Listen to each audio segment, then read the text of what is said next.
네, 미국 인프라 투자 이야기가 나오네요. 주목할 만한 산업과 종목은 이렇게 준비를 해 주셨습니다. 미국 인프라 투자를 하겠다는 건 확정적인 사건 중에 하나죠. 이제는 적극적으로 좀 투자를 하겠다 이런 이야기가 나오고 있는 중에 미국의 이제 바이든 대통령도 연설하러 열심히 돌아다니고 계시고 그러면 적극적으로 좀 수혜를 받을 것으로 기대되는 섹터군들, 산업군들이 조금 떠오르고 있는데 우리 허 부장님, 오늘 이 내용은 어떤 곳에 포커싱을 맞춰서 준비하신 걸까요? 네, 인프라 투자안이 연초죠. 바이든 대통령이 사실 후보 시절부터 공약을 내걸었었고, 그리고 4월에 법안에 대한 제안이 있었고, 진통 끝에 8월에 상원 먼저 통과를 했습니다. 그리고 나서 또 정치적인 딜들이 있었죠. 바이든 대통령이 2차 세계대전 이후에 1차 지지율이 가장 낮은 대통령이라는 오명을 쓰면서까지 이 인프라 법안이 통과가 되지 않고 있었던 하원이었는데 결국 11월 지난주 주말 우리 시간으로 통과가 된 모습입니다. 그러면 왜 인프라 법안에 대한 부분들을 그래도 한번 짚고 넘어가야 되느냐에 대해서 좀 말씀을 드리도록 하겠습니다. 미국에는 이제 공공 인프라에 대한 부분들이 굉장히 노후화가 돼 있다라고 합니다. 가정에서도 110V 전기를 쓰고 있고 그리고 2007년 미네소타주, 13년 워싱턴주에서는 고속도로 다리가 붕괴되는 사건도 일어났었죠. 그래서 원인을 살펴보니까 부실 공사라기보다는 너무 오래 썼기 때문에 노후화 때문이다라고 결론이 났던 그런 모습들이 있습니다. 그래서 전기도 그렇고요. 그리고 도로, 그리고 주택 모든 부분에 있어서 노후화가 있다. 그리고 우리나라는 세계 최강국이라고 이야기를 하고 있는 인터넷 인프라에 대해서도 미국은 아직까지 부족하다라는 이야기들이 좀 나오고 있기 때문에 이러한 노후화된 인프라를 다시금 재건하겠다라는 이야기들은 여전히 트럼프 시절에도 그렇고 지금도 여전히 민주공화 양당 모두 다 할 것 없이 전통 인프라에 대해서는 모두 다 긍정의 의견들을 갖고 있었습니다. 하지만 왜 너무 늦게 이 법안이 통과가 되었느냐? 인프라 법안에는 전통 인프라뿐만 아니라 디지털 인프라, 그린 인프라, 거기에 패밀리 플랜이라고 하는 사회복지성 예산까지도 1차는 물적 인프라, 2차는 인적 인프라 두 가지로 나눠서 모든 것들이 다 같이 믹스가 되어 있었기 때문에 1, 2차 인프라 법안 중에서 지금은 1차 물적 인프라라고 하는 잡스 플랜만 통과가 되었다라고 보시면 좋을 것 같고요. 결국 이러한 것들을 진행할 때의 재원, 돈이 어디서 마련될 수 있을까에 대한 서로 첨예한 갈등이 좀 있었던 것 같습니다. 네. 그래서 어디서 예산을 마련할 것인가, 증세를 할 것인가, 증세를 한다면 어떤 증세를 할 것인가, 그러한 부분들에 대해서 첨예한 정치적인 협상, 딜이 지금까지 좀 진행되었다라고 좀 보시면 좋을 것 같고요. 그러면 인프라 법안의 규모는 어느 정도 되는가? 1조 2천억 달러 정도 됩니다. 우리 돈으로 따지고 본다면 1,400조 원이고요. 최초의 1, 2차 물적 인프라, 인적 인프라 모두 다 합치면 4조 달러 정도 됩니다. 그중에 1조 7천억 정도 1차적으로 1조 2조 원 정도의 물적 인프라 중심의 법안이 통과가 된 거죠. 두 개 다 합쳤을 때는 약 4조 달러를 예상을 하고 있는데 우리 돈으로 4조 달러면 4천조가 넘어가는 수준이죠. 이런 말들이 있죠. 천조국이다라는 이야기에 어울릴 만한 그러한 금액인 것 같습니다. 어마어마한 금액을 당장에 한 번에 투여할 수도 없고 그만한 재원을 당장에 마련할 수도 없는데 상징적으로 4천조라고 하면 감이 안 오는 모습이죠. 8년간 이 부분들을 이제 인프라 투자에 사용할 예정이다라고 좀 보시면 좋을 텐데요. 네. 그렇다면 8년간 지속될 부분일 수도 있다라고 생각을 바꿔서 해볼 수도 있을 것 같고요. 그렇게 본다면 이러한 수혜를 받을 수 있는 기업 같은 경우에는 상승 초입에서 보거나 장기적인 관점에서 바라볼 필요가 있겠다라는 말씀으로 좀 정리를 해보고 싶고요. 전통 인프라는 도로, 건설, 이런 인프라로 보시면 좋을 것 같고요. 디지털 인프라는 역시 전자, 전기 부분이니까 반도체, 통신, 인터넷 인프라로 보시면 좋을 것 같고요. 그리고 그린 인프라로 좀 해본다면 초록 색깔이죠. 청정 에너지 관련해가지고 에너지, 탄소, 그리고 전기차, 전기 충전기까지도 조금 보시면 좋을 것 같다라고 정리를 해볼 수 있을 것 같습니다. 네, 미국 인프라 법안 통과 관련돼서 깔끔하게 좀 브리핑을 해주셨습니다. 실제로 미 증시에는 당연히 영향을 미칠 것이고 국내 증시에도 어떤 종목들이나 섹터들이 적극적인 수혜를 받을 것인가 기사들이 쏟아지고 있는데 바이든 대통령이 그렇게 이야기를 했다고 하죠. 관련돼서 인프라 법안이 인플레이션을 잡는 키가 될 것이다라고 하면서 미국의 많은 사람들에게 이제 안심이 된다 이런 식으로 이야기를 했다고 하는데 실제로 미 증시에 미칠 영향이 궁금하긴 해요. 왜냐하면 우리 증시는 미 증시의 영향을 굉장히 많이 받잖아요. 미국 증시에는 적극적으로 어떤 영향이 좀 있을까요? 부장님들한테 좀 여쭙고 싶네요. 아니 여기 해외파 왜 갑자기 말이 없어지시죠, 두 분? 해외파요. 네, 아. 네, 미국에 대해서 얘기해 주세요. 말씀하시죠. 이건 뭐 이렇게 넘기지 마시고요. 적극적으로 미국- 이야기해 주세요. 본토에 계셨던 아. 분이니까 먼저. 예.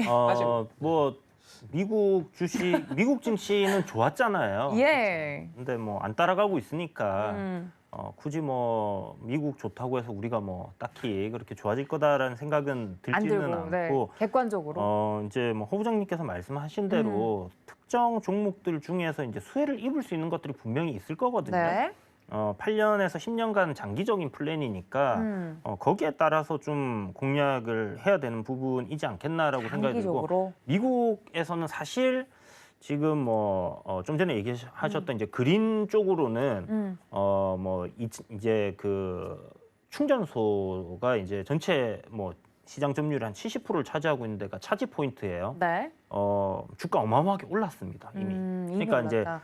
4월 달에 이 바이든이 정책을 얘기를 했고 네. 공약이었기 때문에 모두가 알고 있었던 사실이잖아요. 그래서 당선이 됨과 동시에 이미 다. 관련주들이 이제 상승세를 타기 시작을 했고 한 차례 이제 시세가 나왔기 때문에 기대감이 일단 지금은 뭐 그런 관련주들에 다 반영이 돼 있었다가 뭐 우리나라 같은 경우도 좀 마찬가지인 것 같아요. 뭐 그린 뉴딜 문재인 대통령 얘기하시고 그렇죠. 뭐 네. 또 바이든 대통령 얘기했고. 얘기하고 하면서 이제 막 많이 올랐고 뭐 조정 이후에 뭐 이제 실질적으로 누가 이걸로 돈을 벌고 영업이익이 이제 증가하느냐 이게 좀 관건일 것 같아요. 그래서 옥석 가리기가 이제는 좀 진행이 돼야 되는 네. 부분으로 접근을 해야 되겠다 이런 생각을 가지고 있습니다. 그래서 뭐 미증시 올라가면 사실 좋죠. 미국 네, 돈 많이 네. 벌면 좋죠. 우리는 이제 수출하는 국가니까 그렇죠. 소비 국가들이 잘 살게 되면 뭐 같이 덩달아 좀 좋아지지 않겠나 낙수 효과를 좀 볼 수 있다 생각은 하지만 네. 증시는 지금 상황에서 딱히 그렇게 크게 영향은 없을 것 크게 같다. 따라갈 것 같지는 않습니다. 역시 미국 본토 출신 이야기를 잘 들어봤습니다.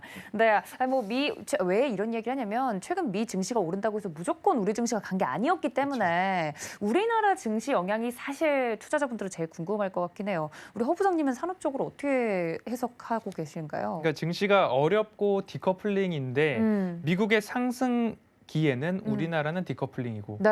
미국 증시가 조정을 받을 때는 같이 커플링이다라는 조정받고요. 이야기가 최근에 굉장히 많이 나와서 네. 그런 부분들에 대해서 좀 말씀을 드려볼 필요가 있을 것 같습니다. 미국과 중국이 결국 전 세계 G2로서 패권 경쟁을 진행을 하고 있는 모습이죠. 네. 그러면 이곳에서 이제 형들이 싸우면 그리고 고래 싸움에 새우등 터진다라는 이야기처럼 네. 우리나라뿐만 아니라 신흥국 증시들 특히 그중에서 우리나라 증시가 좀 어려운데 조금 더 말씀을 드려보면 중국과 미국의 공급망 패권 전쟁 속에서 우리나라 또한 피해국 중에 하나다라는 생각이 들고 있고요. 결국 이제 이 패권망 경쟁이 어디서부터 시작됐는가를 좀 말씀을 드려보면요. 호주가 미국 중심의 안보 체계에 가입을 합니다. 그리고 지난해 8월 그랬고요. 올해 8월에도 또 다른 오커스라고 하는 안보 협력 체계에 같이 편입이 됩니다.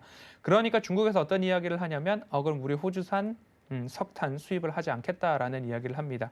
중국에서 전력난이 있음에도 불구하고 그렇게 조치를 했고 중국에서도 발빠르게 뭔가 대책을 세워가겠죠. 그러면 중국에서 나왔던 것 중에 하나가 이 석탄에서부터 나올 수 있는 요소의 수출을 딜레이를 걸어버립니다. 여러 가지 통관 절차나 수출입에 대한 부분들 하나하나 테스트 검증하는 과정들을 조금 더 다분화, 세분화시키면서 결국 이 요소에 대한 부분들이 수출길이 막히자 우리나라에서 요소수 대란이 나왔습니다. 그리고 마그네슘 관련된 부분들도 이야기가 나오고 있고 결국 겨울철에 갔을 때에 제설제로 쓰이는 부분 염화칼슘도 우리 걱정해야 되는 건 아니냐라는 이야기들이 시장에 종종 나오고 있습니다. 그렇듯이 미국은 반도체라는 무기를 가지고서 중국을 압박을 하고 그리고 아시아 태평양 지역의 군사적, 지정학적 이야기들로 중국을 또 압박을 하고 그러다 보니까 중국은 우리가 가지고 있는 아주 아날로그적인 부분들이 될 수는 있지만 원자재에 대한 부분으로서 반격 카드를 꺼내 들었습니다. 이러한 것들이 이제 경제뿐만 아니라 지정학적 정세 모든 것들에 얽혀서 올 때까지 오지 않았나라는 생각이 듭니다. 그중에 이제 하나의 물꼬가 터질 수 있는 부분들 중에 하나가 이제 15일경 미국과 중국의 정상이 화상으로 남아 정상회담을 한다고 합니다. 그 이야기가 있고 그리고 보도가 되기 직전에 어떤 이야기가 있었냐면 유엔 기후변화협약 당사국 총회죠. COP26이라는 곳에서 미국과 중국이 모처럼 한 뜻을 이야기를 했습니다. 우리 전 세계적으로 기후변화와 이러한 탄소 중립 그리고 지구를 지키자는 의미로서의 협력은 방향이 하나로 일치되지는 않지만 그래도 같이 협력할 의미, 협력에 대한 의지는 있어야 된다라는 이야기들이 좀 나오고 있었던 것처럼 뭔가 하나 해결의 실마리가 조금 나오고 있지는 않을까라는 기대감들이 하나씩 짚혀지고 있습니다. 미국은 인프라 투자를 통해서 목표하고 있는 것은 경제 재건입니다. 결국 대규모 예산을 투입을 해서 일자리를 창출을 하고 경제가 활발히 돌아가게 하고 있는 일종의 뉴딜과 같은 이야기로 빗대어 표현을 또 해볼 수 있을 것 같습니다. 그럼 중국은 끝까지 버틸 수 있느냐? 중국도 굉장히 어렵죠. 중국도 스태그플레이션 위기에 조금 처해지고 있는 그런 모습입니다. 10월 PPI 생산자 물가지수가 13.5% 전년 대비 올랐습니다. 예상치가 12.3%포인트였는데 이보다 더 오르는 바람에 인플레이션에 대한 우려가 있는데 인플레이션 그리고 스태그플레이션 말씀을 드렸죠. 물가는 굉장히 오르는데 경제 성장률은 거의 0%에 가까워야 된다라는 말씀을 드렸습니다. 중국이 0%는 아니지만 GDP 성장률이 2%대로 굉장히 악화될 수 있다라는 4분기 전망이 나오고 있습니다.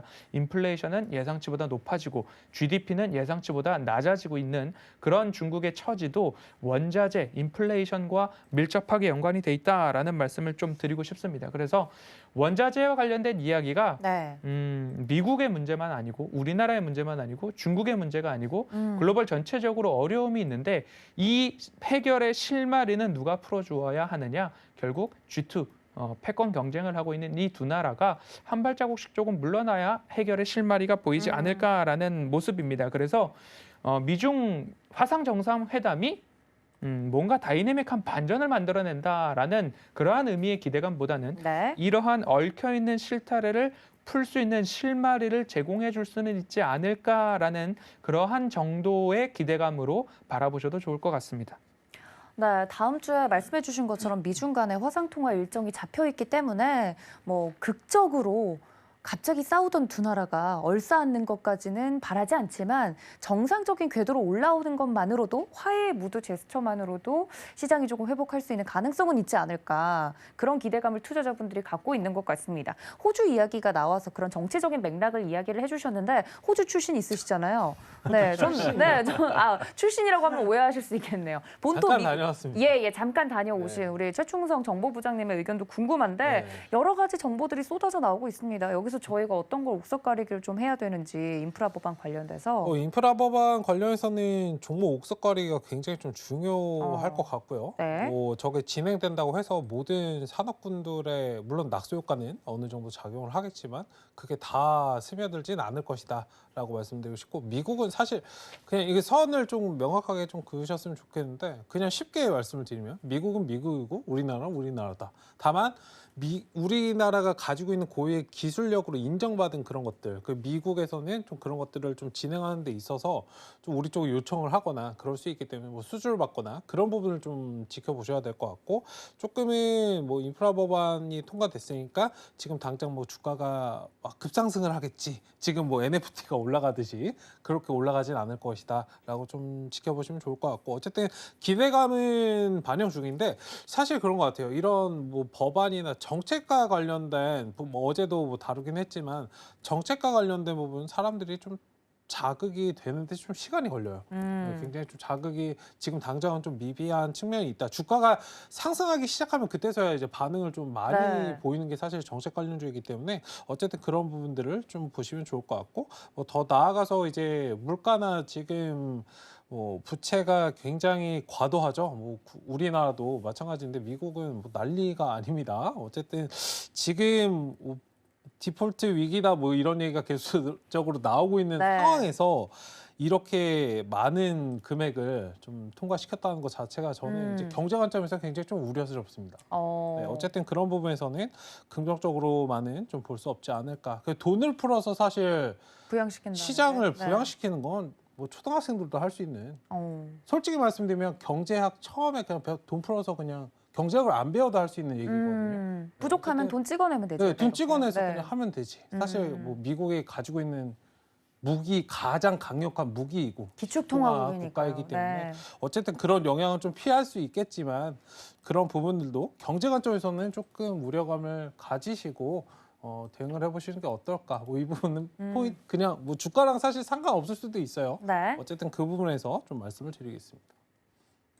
네, 확실히 이야기를 좀 들어보니까 저희가 인프라 법안 통과와 관련돼서 옥석 가리기가 종목 간에 굉장히 중요하다 이야기가 좀 중점적으로 나오고 있네요, 허 부장님. 관련돼서 아까 두 개의 축으로 크게 나눠서 이야기를 해주셨잖아요. 전통적인 인프라 쪽이 있을 거고 디지털 인프라 쪽이 있을 거다. 물적과 인적으로 나눠질 텐데 전통 인프라 쪽부터 보도록 하죠. 직접적으로 말씀해 주셨던 것처럼 굉장히 낙후된 시설들을 네. 빠르게 좀 교체를 하는 작업을 그 일자리 늘리려면 이런 쪽에 투자를 하는 게 가장 좀 빠른 부양책 중에 하나라면서요. 전통 인프라 쪽은 직접적인 수혜를 받을 것 같은데. 노동력이 필요한 부분이기도 예, 하고요. 예. 그리고 대규모로 건설이 음. 진행이 되기 때문에 뭐 도로, 철도, 건설, 건축 그리고 집을 짓거나 빌딩을 짓는 부분에 있어서도 대규모 건설 현장에 속하기 때문에 일단 일자리 창출에 대한 부분들이 있죠.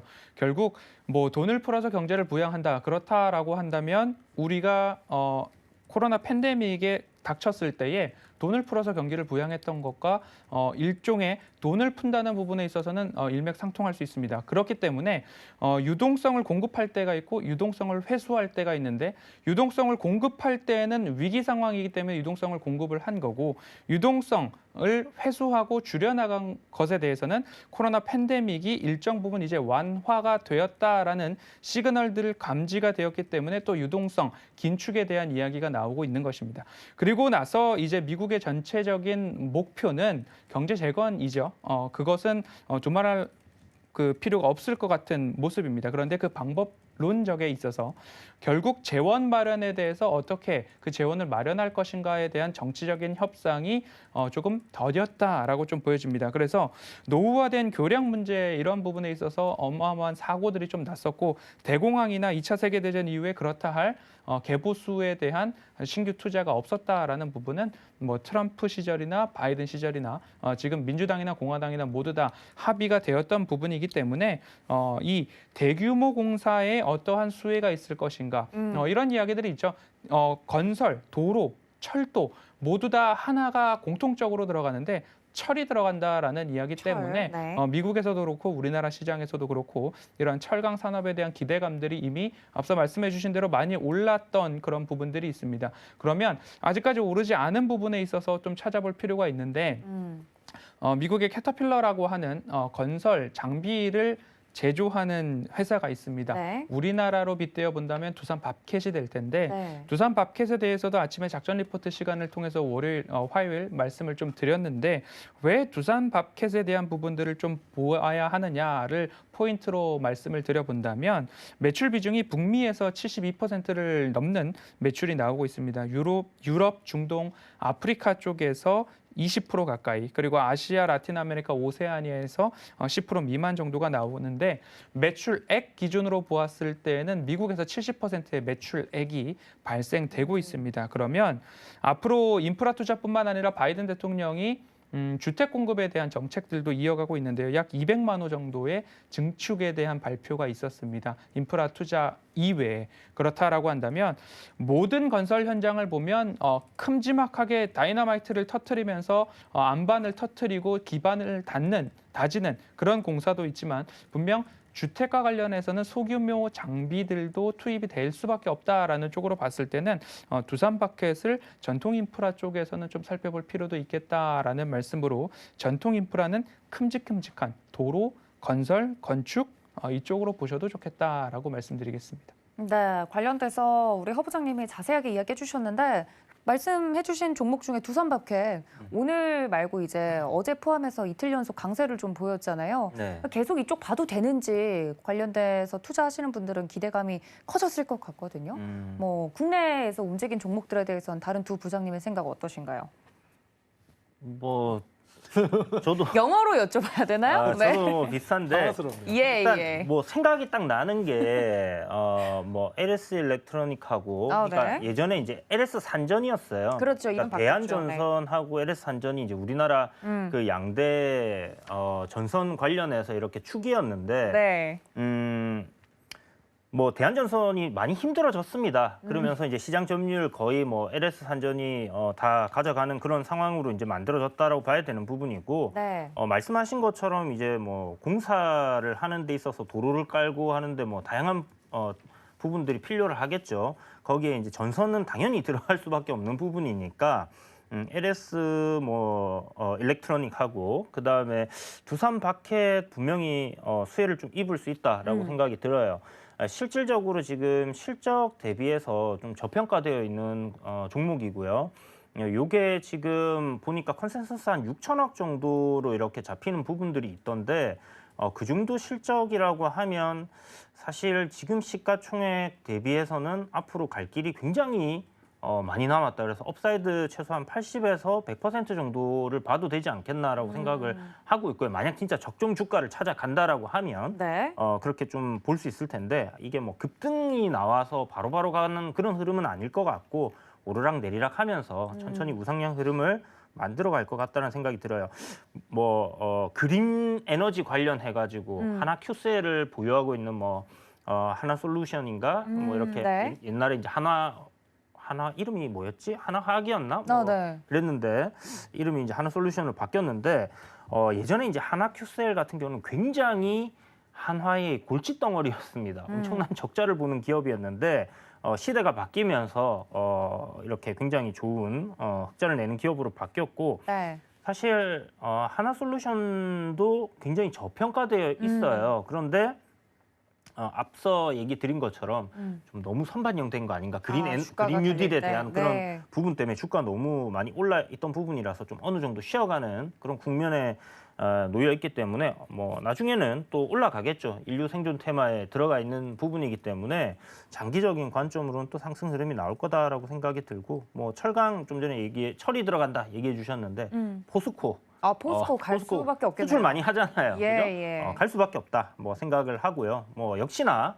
많이 올랐습니다. 그래서 조정도 많이 받아 네. 있는 상황이지만 네. 하나솔루션이나 뭐 포스코 같은 경우는 추세적으로 지금 되돌림이 만들어지는 그런 흐름이 보여지는 건 아니거든요. 그래서 아직은 내리막길을 걷고 있기 때문에 관심 종목에 넣어두시고 장기적인 관점에서 뭐 추세 전환이 나온다든지 그런 흐름이 보일 때 뭐 천천히 좀 접근을 하셔도 충분하니까 그런 부분들을 좀 참고하시고 보시면 괜찮을 것 같아요. 네, 전통 인프라 수혜 관련돼서 종목을 몇 개 이야기를 해주셨고 우리 부장님께서 최 부장님도 이야기를 좀 들어볼게요. 어떻게 보세요? 전통 인프라. 네, 일단은 뭐 전통 인프라 관련해서는 지금은 좀 아까 뭐 미국과 우리나라를 좀 나누자라고 네. 말씀을 드렸었는데 일단은 지금은 조금 뭐랄까요 애매한 그걸 좀 말씀드리고 싶은데 내년 우리나라도 이제 대선을 앞두고 있죠. 그렇죠. 네, 정책과 관련돼서 사실 거의 맞물려가는 그런 상황입니다. 그렇기 때문에 좀 비슷한 맥락으로 보시면 좋을 것 같고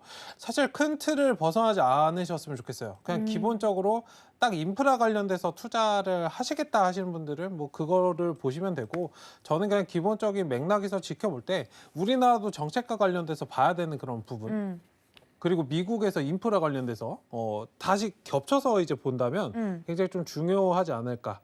교집합을 좀 말씀을 드린 건데 네. 어쨌든 그런 부분에서 보신다면은 최근에 올라가고 있는 상수도라든지 웹스라는 종목도 상수도로 묶여 웹스 있고 이야기 계속 원자재나 해주시죠. 네. 뭐 친환경 관련된 에너지는 계속적으로 좀 지켜보시면 좋겠다. 그리고 교량 뭐 이런 부분들은 교량이나 건설 관련해서는 우리나라가 이제 굉장히 좋죠. 네. 네, 그렇기 때문에 이런 부분들 좀 경쟁력 있는 이런 산업군을 보시면 좀 좋을 것 같다라고 말씀드리겠습니다. 전통 인프라 안에서도 우리나라가 좀 잘하는 부분들을 보면 종목들이 추려지지 않을까 이야기를 해주셨습니다. 자, 그렇다면 디지털 인프라 쪽으로 넘어가 보도록 하죠. 비운의 섹터가 있습니다. 5G.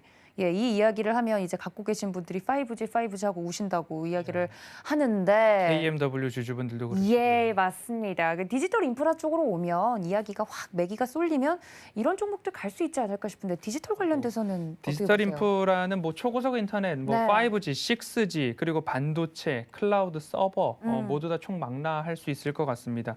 2020년 글로벌 주요 통신사 캐펙스 투자를 보면 코로나 영향에 전반적으로 위축이 되어 있었고 관련돼서도 매출과 영업이익, 수출 모두 다 부진했습니다. 21년도 국내를 제외한 대부분 지역에서 그래도 20년도 대비해서는 양호한 달성률을 위해서 속도를 내고 있다. 우리나라 통신 3사는 최근 과기부 국정감사에서도 나왔듯이 50% 미만의 달성률을 좀 보이고 있고요. 해외, 미국이나 인도, 일본 등지에서는 그래도 50에서 60%의 캐펙스 투자 달성률을 좀 보이고 있는 모습입니다. 그렇게 된다면 22년도에는 조금 더 이 투자 확대에 대한 방향성과 긍정적인 시각을 좀 볼 수 있지 않을까 하는 이야기가 시장에서 계속적으로 회자되고 있습니다. 왜 이 5G 이야기가 계속 나오느냐? 네. 수요가 있으니까 나오는 것 같습니다. 5G에 대한 투자자들에 대한 수요를 좀 말씀을 드리고 싶습니다. 내가 이 종목에 몰려 있는데 어떻게 하면 좋을까요? 라는 이야기가 지속적으로 시장의 관심을 끌다 보니까 마찬가지로 리포트나 애널리스트들도 일종의 유튜버들도 뭔가 영상을 올렸을 때 조회수가 많이 나오는 주제, 소재들을 선정하듯이 5G는 그만큼 고통받고 있는 주주분들이 좀 많은 것 같다라는 네. 생각에서 물려 최근에 지금 뭔가 많죠. 자료가 확대 재생산되는 것도 그 부분이 좀 될 수 있을 것 같습니다. 그런데 필수 기간 산업이라고 좀 말씀을 드리고 싶습니다. 자율주행을 해야 하는데 그리고 통신, 예를 들어서 로봇, 항공, 그리고 자율주행, 스마트 팩토리 이러한 것들을 운영을 해야 되는데 프라이빗 5G망이 구축되어 있는 곳은 오케이. 하지만 자율주행은 모든 통신망들을 이용하면서 기지국을 거쳐가면서 서로 쌍방향 통신이 되어야지만 또는 차량과 차량 사이에 통신이 있어야지만 사고 및 교통에 대한 자율주행 모두 다 시연이 가능하기 때문에 이러한 통신망은 일종의 기간 산업으로 좀 보시면 되지 않을까라는 생각이 들고요. 네. 이 5G 캐펙스에 대해서 좀 말씀을 드리면 SK텔레콤이 21년도 올해 투자 규모를 총 2조 2천억 원 정도로 잡았는데 그중에서 한 절반 정도 썼을까 하는 생각이 들고요. 버라이즌 같은 경우에는 221년도 캐펙스 투자 규모가 약 20조 5천억 원 정도입니다. 그러면 SK텔레콤과 버라이즌 양사만 비교를 해봐도 뭐 과장해서 10배 정도 난다라고 좀 볼 수 있을 것 같은데요. 이제 인프라 투자 법안이 통과가 되었고 여기에서 맞물려서 뭐 버라이즌이나 AT&T나 T모바일 그리고 미국뿐만 아니라 다른 타 지역에서도 우리나라보다 조금 더 활발히 5G 기지국 건설에 대한 이야기들이 좀 나오고 있기 때문에 이 부분들도 좀 보시면 좋을 것 같다라는 말씀을 드리면서 우리 통신이 지지난주에 안 됐었잖아요. 네. 그랬을 때 피해가 얼만큼 컸죠. 어려웠는가를 생각해 보았을 때에는 미국에서 전력, 인프라, 그리고 통신, 인프라 이런 이야기가 나올 때 기간 산업으로서 이제 통신은 참 중요한 위치에 올라섰구나라고 이해를 해보셔도 좋을 것 같습니다. 네, 통신 장비주에 대해서 저희 회의 시간에 또 다룬 적이 있었기 때문에 허 부장님이 또 거기에 대해서 자세하게 이야기를 해주신 것 같고 5G 그리고 사물 인터넷, 빅데이터, 뭐 클라우드, 보안 이런 쪽은 우리나라도 우리나라지만 미국도 충분히 수요나 니즈가 있을 거란 말이죠. 그런 걸 원하는 것 같고요. 그래서 이제 그게 깔리기 시작하면 우리나라 땅덩어리의 수십 배이기 때문에 훨씬 수혜를 받을 수 있는 기업들이 많을 것이다. 뭐 이런 기대감을 가지고 있는 것 같은데 이 디지털 인프라 관련돼서는 두 분의 의견은 어떠세요? 어디를 좀 봐야 될까요, 저희가? 먼저 하시죠. 아. 네. 알겠습니다. 네, 서로 미루는 건 안 됩니다. 네.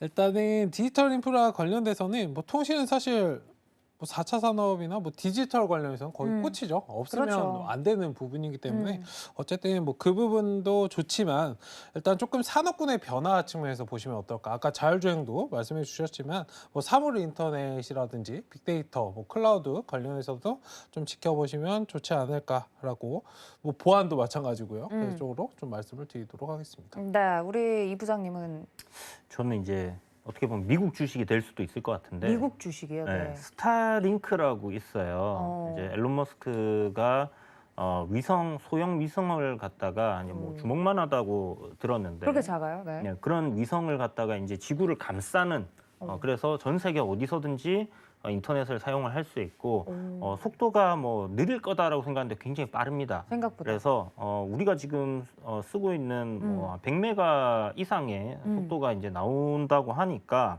물론 뭐 써봐야 알겠지만 그렇죠. 그거는 네. 이게 이제 지금 베타 테스트를 마쳤어요. 10월 달에. 그래서 스타링크. 미국, 영국, 캐나다, 뭐 북미 지역 일단 뭐 다 했고 유럽 지역도 이제 그 마친 상황이기 때문에 10월 말부터 이제 정식 서비스를 미국에서 이제 진행을 한다라고 했고 요게 이제 사용자 제한은 좀 되어 있습니다. 아직 뭐 위성이 다 깔린 게 아니기 때문에 그래서 위성 계속 발사하고 있기 때문에 그런 부분들이 해결이 된다고 하면 사실 뭐 새로운 또 형태의 그런 뭐 통신 관련된 부분이 되지 않겠나라는 생각이 들고요. 네. 그리고 이제 이거를 또 상장을 한다고 해요. 아. 네, 그래서 상장되게 되면 좀 영향이 중장기적으로 있을까요? 관심을 갖고 좀 볼 수 있지 않겠나라는 생각이 들고 뭐 지구 어디서든지 이제 인터넷을 쓸 수 있는 그런 네. 시대가 이제 도래를 한다라고 보면 될 것 같고 좀 전에 이제 얘기하셨던 그런 거 생각해 보면 뭐 자율주행이라든지 아니면 사물 인터넷이라든지 전 세계 어디에 있던 인터넷으로 연결이 될 수 있는 그런 상황이 이제 만들어지는 거기 때문에 어떻게 보면 뭐 하나의 통신 분야에서 또 게임 체인저가 될 수 있는 그런 부분이다라고 생각이 듭니다.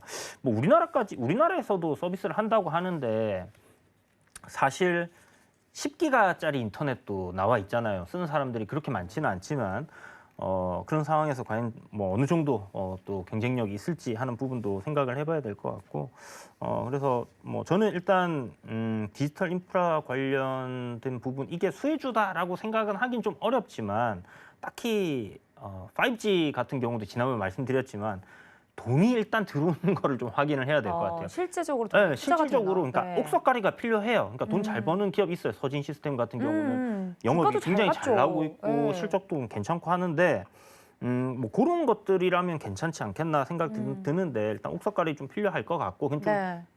이제 시작이 되는 거니까 조금 지켜봐야 되는 부분이다라는 생각이 들고요.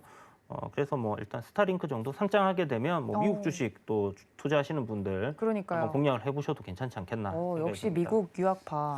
네.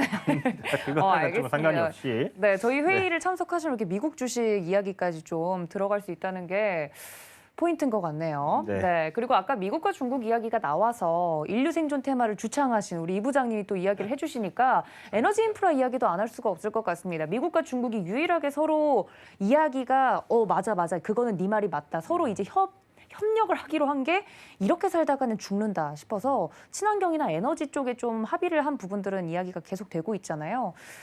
양국 G2가 둘 다 합의를 한 부분이면 더 탄력이 크지 않을까 싶은데 에너지 관련돼서는 저희 어디 봐야 될까요? 뭐 항상 보던 거 봐야 되겠죠. 뭐 중국에서 원전 150기 짓는다 하고 네. 미국에서는 소형 원전을 늘린다 하고 뭐 풍력, 태양광, 태양광. 지열 뭐 이 정도밖에 없지 않나 싶습니다. 그래서 뭐 그쪽은 일단 주가가 너무 많이 올랐으니까 그러니까요. 쉬어가는 구간에 이제 놓여 있는데 뭐 언젠가 또 한번 올려주는 그런 흐름들이 나와주겠죠. 그거를 좀 기다려 보셔야 되겠다라는 생각이 들어요. 좀 기다려보자. 우리 허 부장님은 거기에 미국에서 대해서, 이제 네. 에너지 인프라라고 한다면 이제 그린 인프라라고 해서 전기차 충전소 관련된 부분들도 좀 보셔야 전기차. 된다라고 네. 말씀을 드릴 수 있고 탄소 중립도 그럴 수 있을 것 같고요. 그런데 이제 전력망 현대화에 대한 이야기들이 또 나오고 있습니다. 앞서서 뭐 LS 일렉트릭도 말씀을 해주셨고 전선 뭐 이런 얘기도 좀 주셨습니다. 그러면 그 전선을 만들 때 뭐가 들어가느냐? 뭐 구리, 뭐 철, 알루미늄 다 들어가고 그리고 또 원자재 중에서 히토리우 관련된 부분들도 같이 함께 엮어서 볼 수 있다라고 생각을 해본다면 네. 결국 뭐 디지털, 전통, 그리고 에너지 이런 인프라 관련해가지고 직접적으로 수혜, 1차 수혜, 2차 수혜 그리고 원자재까지 내려가면 구리, 알루미늄, 철, 희토류까지도 이야기를 해볼 수 있다라는 그러한 투자의 아이디어와 좀 생각의 고리를 넓혀서 이 부분들을 좀 생각을 해보신다면 우리나라뿐만 아니라 미국 그리고 우리나라 기업을 매매를 특히 하신다라고 한다면 네. 매출 비중이 국내뿐만 아니라 해외에 있어서도 좀 늘어나는 모습들을 좀 보셔야 된다라는 말씀 좀 드리고 싶습니다. 네, 우리 최 부장님은 어떠세요? 네, 일단 뭐 충전소나 탄소 배출권 중요하다라고 말씀드리고 싶고 2차전지 관련돼서 지금 굉장히 좀 많이 상승이 나왔죠. 그러니까요. 근데 안 올라간 게 있습니다. 2차전지 있어요? 관련해서. 종목이요? 네. 그 친환경과 사실 묶여서 좀 보시면 좋겠는데 체포하시죠? 배터리가 네. 체포 가나요? 체포 가나요? 아니요. 체포 갑시다. 아, 그 정도까지는 아니에요? 아, 그 아니, 정도는 이렇게 아닌데. 의미심장하게. 체포는 갈 수 얘기하는- 있습니다. 갑시다. 갈 수 있지만 두 개를 말씀드리려고 그랬는데 체크하면 아. 하나만 해야 되죠. 그렇구나. 네, 또 시청자분들을 위해서. 예, 이렇게 빠져나간다고요? 일단은 네. 배터리 관련돼서 지금 엄청나게 상승을 했습니다. 배터리. 근데 친환경과 관련돼서 묶여서 생각해 보신다면 배터리는 수명이 있죠. 그렇죠. 처리를 해야 됩니다. 환경을 파괴하는 거 아닌가요? 그렇죠. 아, 환경 전도사. 환경을 파괴. 저는 이제 예, 예. 네, 전공이 아, 네, 맞다. 네, 자꾸 까먹네요. 네. 그렇다 보니까 이제 폐배터리 관련돼서 음. 좀 지켜보시면 어떨까. 그러니까 거의 시장에서 반응이 나오지 않는 상태이기 때문에 네. 최근에는 오늘은 좀 반등이 좀 나왔었어요. 뭐 영아테크라든지 파워로직스가 좀 나왔는데 뭐 영아테크나 파워로직스 좀 지켜보자라고 말씀을 드리겠습니다. 종목을 지금 알려주신 거예요? 네, 네, 금방 말씀. 아, 네. 딱 찍어서 말씀드렸습니다. 아, 알겠습니다. 영아테크나 파워로직스, 네. 음, 영화입니다, 영화. 네, 발음을 정확히 네, 해주시면. 폐배터리 관련은 좀 필요하지 않을까. 시장에서 어허. 2,000원씩 다 올라가는데 얘네는 거의 소외됐거든요. 그렇군요. 우리 정보부장님이 기가 막힌 정보를 또 마지막에 아주 무심한 듯 시크하게 흘려주시니까 다른 두 부장님께도 좀 강연을 드리겠습니다. 오늘 이야기가 나온 것들 중에 관심으로 볼 만한 종목들 하나 둘씩 찝어주시죠. 우리 이 부장님부터. 오늘 이야기 나온 것들 중에 인프라- 두산 파켓? 두산 네, 파켓? 두산 파켓. 네. 무난할 것 같아요. 무난할 것 네. 같다. 우리 허 부장님은 마무리 멘트로. 네, 저 지난번 통신 장비 때도 말씀을 좀 드렸었는데요. 네. RF HIC, RF 머티리얼즈 뭐 관련 뭐 그룹으로 좀 보셔도 좋을 텐데요.